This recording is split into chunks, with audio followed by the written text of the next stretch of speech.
Bapak, kami bersyukur buat malam hari ini. Di malam Chinese New Year ini kami boleh berkumpul menyembah Tuhan sama-sama. Kami berdoa agar nama Tuhan ditinggikan. Karena hanya Tuhan yang layak terima segala pujian dan penyembahan kami. Bagimulah kemuliaan Tuhan. Bapak, berbicaralah buat kami malam hari ini. Nyatakan isi hatimu biar kami boleh belajar mengerti yang Tuhan mau. Terpujilah nama Tuhan. Yang siap diberkati Tuhan sama-sama katakan, amen. Silakan duduk kembali. Saya ingin menyapa juga jemaat yang sedang mengikuti ibadah ini secara streaming live maupun online tayangan ulang. Saya percaya Tuhan juga memberkati Anda semua, amen. Kyung Hee Fachai. Katakan kanan kirimu, selamat Hari Raya Imlek. Kyung Hee. Tema 60 Minutes Worship malam hari ini adalah sepenuhnya milikmu. Roma 14 ayat 8 berkata gini. Sebab jika kita hidup untuk Tuhan. Dan jika kita mati untuk Tuhan. Jadi baik hidup atau mati, kita adalah milik Tuhan. Katakan saya milik Tuhan. Sepenuhnya kita milik Tuhan. Amen. Bicara kepemilikan, itu bicara hak. Kalau kita sadar bahwa hidup kita ini milik Tuhan, harusnya attitude kita gini. Yang pertama, kalau kita sadar hidup kita ini milik Tuhan, kita itu menyerahkan hak kita kepada Tuhan. Kita menyerahkan kehendak kita kepada kehendak Tuhan. Kita udah gak bilang lagi, I did it my way. Aku melakukannya sesuai yang aku mau. Kita belajar dari Maria. Bagaimana kehendak Tuhan dinyatakan dalam hidupnya. Ketika malaikat kasih tahu Maria bahwa dia akan mengandung Yesus dari Roh Kudus. Maria berkata, sesungguhnya aku ini adalah hamba Tuhan. Jadilah padaku menurut perkataanmu. Banyak kali kita masih pegang apa yang jadi keinginan kita, apa yang jadi hak kita. Tapi waktu kita sadar bahwa hidup kita ini adalah milik Tuhan, kita harus belajar ngerti bahwa Tuhan punya hak sepenuhnya atas hidup kita. Amen. Handphone saya nggak mungkin Marlon bilang, itu punya saya.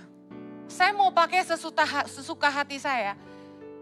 Saya akan bilang sama Marlon, itu punya saya. Jadi ketika itu bicara milik, kita punya otoritas penuh atas apa yang jadi milik kita. Amen. Bicara soal rumah, saya nggak akan izinin orang sembarangan masuk rumah saya. Karena itu milik saya. Jadi ketika kita sadar bahwa apa yang jadi milik itu kita punya hak penuh di atasnya. Dan kita harus sadar bahwa ketika hidup kita ini milik Tuhan, Tuhan yang pegang kendali atas hidup kita. Dia yang punya hak atas hidup kita. Kita gak bisa maksain apa yang kita mau, tapi kita harus belajar ngerti apa yang Tuhan mau. Amen. Nah, kita belajar dari Yesus. Waktu Yesus sebenarnya takut menghadapi salib. Sebagai manusia dikatakan sampai peluhnya bercucuran ke tanah itu seperti darah. Yesus belajar ngerti bahwa hidupnya itu milik Bapaknya dan dia berkata, ya Bapakku, jikalau engkau mau, ambillah cawan ini daripadaku, tetapi bukanlah kehendakku, melainkan kehendakmu lah yang terjadi dalam Lukas 22 ayat 42. Nah, pernahkah Anda belajar menyadari bahwa hidupmu bukan milik kamu lagi, tapi milik Tuhan. Dan apa yang Tuhan mau jadi paling penting. Bukan tentang kita, tapi tentang Dia. Amen. Coba datang sama Tuhan, bukan melulu bicara, Tuhan aku mau ini, Tuhan aku mau itu. Tapi belajar ngerti, Tuhan apa sih yang Tuhan mau? Terjadilah dalamku. Waktu saya belajar ngerti apa yang Tuhan mau dalam hidup saya belajar melepaskan hak. Udah bukan jalan saya lagi, tapi jalannya Tuhan. Karena itu saya sama Pastor Jojo menyerahkan hidup kami sama Tuhan sepenuh waktu. Kami belajar tunduk sama kehendak Tuhan dalam hidup kami. Makanya kami pulang ke Indonesia. Berat. Saya udah sering khotbah tentang betapa berat harga yang kami harus bayar. Bahkan ketika saya dipaksa Tuhan jadi gembala, jujur waktu kami ditabiskan jadi pendeta di denominasi JKI, saya nangis sejadi-jadinya. Mungkin bagi suami saya jauh lebih mudah. Karena orang kenal dia sebagai bapak pendeta. Saya dikenal sebagai istrinya pendeta. Karena selama saya khotbah keliling, saya selalu bilang saya pendiri Yayasan Tangan Pengharapan. Saya tidak pernah mau bilang saya pendeta Henny Kristianus. Kenapa? Karena saya tidak mau jadi pendeta. Saya tidak mau jadi gembala. Saya mau jadi ibu yayasan yang nolong anak-anak Indonesia. Jadi ketika saya harus melepaskan kehendak saya harus mau jadi gembala, saya harus mau disebut ibu pendeta. Waktu ditabiskan itu, saya nangis banget gitu. Karena ada harga yang harus dibayar. Waktu orang kenal saya jadi pendeta, saya udah gak bisa lagi terima undangan di luar gereja. Dulu saya banyak bicara di universitas-universitas. Saya diundang di perusahaan-perusahaan. Dikenal sebagai socialpreneur. Orang yang memberi hidupnya bagi orang-orang miskin. Yang berupaya untuk menolong orang keluar dari kemiskinan. Punya gelar pendeta itu gak selalu nyaman. Banyak tuduhan-tuduhan gak enak di belakangnya. Banyak tuntutan-tuntutan di belakangnya. Saya udah gak bisa sama kayak dulu lagi. Tapi saya belajar menyerahkan hak saya. Karena itu kehendak Tuhan atas hidup saya. Amin. Menggembalakan bukanlah sesuatu yang mudah saudara. Tetapi saya belajar menyerahkan hak saya kepada Tuhan. Dan ketika kita sadar bahwa hidup ini milik Tuhan. Jangan lagi hidup menurut keinginanmu sendiri. Tapi belajar ngerti yang Tuhan mau. Doa malam ini harus berbeda. Tuhan, jadilah kepadaku menurut perkataanmu. Jadilah padaku menurut kehendak-Mu. Dan mulai hari ini, jangan lagi berdoa melulu tentang apa yang kamu mau. Boleh minta, tapi tanya kehendak Bapa. Amen. Kalau enggak jadi sesuai yang kamu mau, jangan marah. Tapi belajar bilang seperti Yesus. Bukan kehendakku yang jadi. Tapi biarlah hanya kehendak-Mu yang jadi. Yang terakhir, orang yang sadar hidupnya milik Tuhan adalah orang-orang yang mempercayai pemeliharaan Tuhan dalam hidupnya. Amen. Saya tadinya mau ngambil contoh soal barang, ya seperti mobil atau handphone. Kita pasti pelihara mobil kita pasti rawat mobil kita pasti servis. Tapi terus saya keingat ada beberapa orang yang gak sayang barang. Ada orang-orang yang gak sayang sama barangnya, handphonenya dijatuh-jatuhin. Mobilnya gak diurusin, betul gak? Lalu saya teringat, bicara milik, kita nih anak. Kita nih anaknya Tuhan. Kita panggil dia Bapa. Kalau sama anak kita beda. Kita urus baik-baik. Kita kasih makan baik-baik. Dari kecil sampai besar, meskipun kendati pun banyak orang tua yang gak tanggung jawab sama anaknya, tapi kita punya Bapa yang baik. Amin, katakan saya punya Bapa yang baik. Yesus bilang gini, Matius 6 ayat 25. Karena itu aku berkata kepadamu, janganlah khawatir akan hidupmu. Akan apa yang hendak kamu makan atau minum. Dan janganlah khawatir pula akan tubuhmu. Akan apa yang hendak kamu pakai. Bukankah hidup itu lebih penting daripada makanan dan tubuh itu lebih penting daripada pakaian? Yesus bilang jangan khawatir sama hidupmu. Urusan makan, minum, pakai, Tuhan pasti jamin hidupmu, katakan amin. Masalahnya kan manusia banyak mau, bukan? Keinginan kita yang seringkali menyusahkan kita, bukan Tuhan tidak pelihara kita. Yang setuju katakan amin. Dalam Matius 7, Yesus mengajar tentang hal pengabulan doa. Yesus bilang di ayat ke-7, mintalah maka akan diberikan kepadamu, carilah maka kamu akan mendapat, ketuklah maka pintu akan dibukakan bagimu. Karena setiap orang yang meminta menerima, setiap orang yang mencari mendapat, dan setiap orang yang mengetuk pintunya, baginya pintu dibukakan.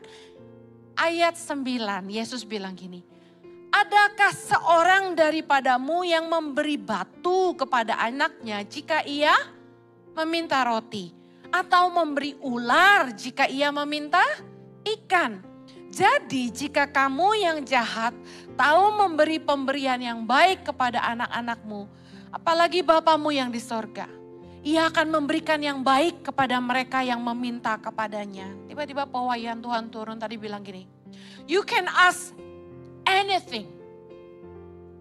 Ketok, pintu dibukakan. Cari kau mendapat. Minta kamu diberi. Tapi you can ask anything. Kamu bisa minta apa aja sama Tuhan. Tapi listen. But He will only give you the best.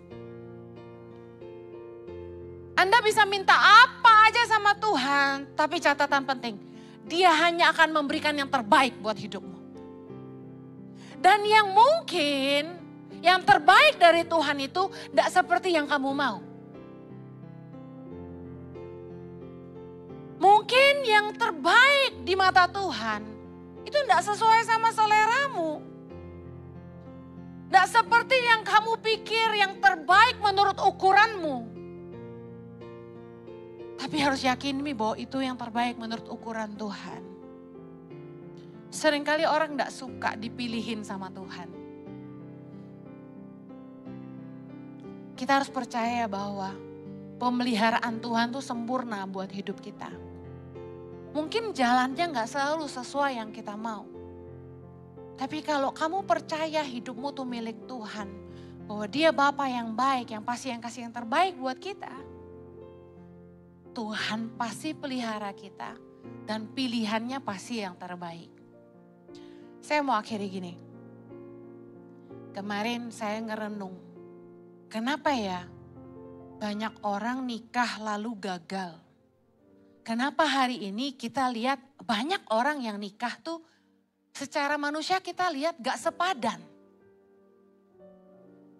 Dulu saya mempercayai orang bilang gini, kalau kamu mau tahu siapa jodohmu, ya lihat aja nanti kamu nikahnya sama siapa. Pernah dengar gak kayak gitu? Ya itulah jodohmu katanya gitu. Lalu saya belajar enggak. Tuhan pasti sudah merancangkan yang terbaik bagi kita. Katakan amin.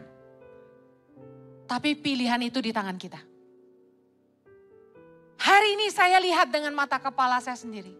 Banyak anak Tuhan menikah sama orang yang tidak sepadan sama dia. Tidak sepadan, tidak setujuan. Hidupnya jadi berat.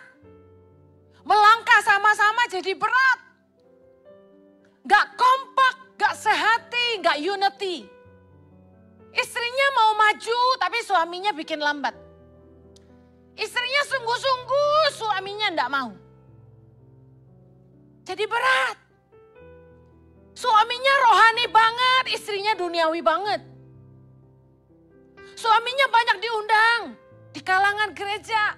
Tapi istrinya kalau posting pakai bajunya terbuka-terbuka, suaminya jadi malu. Saya pikir, kok bisa gitu? Saya jadi ngerti. Tuhan selalu merancangkan yang terbaik. Tapi kita yang suka milih yang tidak baik.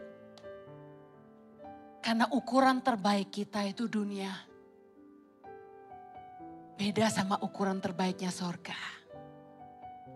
Yuk belajar ngerti hidupmu milik Tuhan. Jangan selalu lihat apa-apa pakai mata. Tapi pakai doa. Yakini. Saya bersyukur saya pilih suami saya. Bukan pakai mata. Bukan pakai hitungan dunia. Karena dunia pakainya gini. Chen. Anda lihat Pak Jojo ganteng hari ini. Dulu gak gitu ganteng loh. I'm serious. Jadi kalau pakai ukuran mata dan dunia. Gak jadi saya sama suami saya. Tapi karena saya pakai doa. Saya meyakini suara Tuhan yang terbaik. Saya lihatnya gak baik. Saya kesel dia nggak bisa nyenengin hati saya. Saya kesel dia nggak bisa bikin saya happy. Tapi ternyata hari ini saya ngerti. Nggak melulu yang terbaik dari Tuhan itu mengenakan buat kita. Justru lewat suami saya diproses jadi lebih baik. Saya jadi nggak manja. Justru lewat hidup dia, jadi saya diasah. Jadi Henny yang seharusnya. Kalau nggak lewat suami saya nggak jadi Henny hari ini. Yang terbaik dari Tuhan, pasti terbaik untuk kita. Katakan hidupku milik Tuhan. Kita berdoa. Kami mempercayai dan menyerahkan hidup kami kepada Tuhan. Kami percaya bahwa Tuhan tahu yang terbaik buat kami. Tuhan sanggup pelihara kami dan mencukupkan segala kebutuhan kami. Dan kami percaya Tuhan sanggup memulihkan keadaan kami hari ini. Kalaupun kami dalam hidup ini seringkali salah pilih, tapi Tuhan sanggup menolong kami.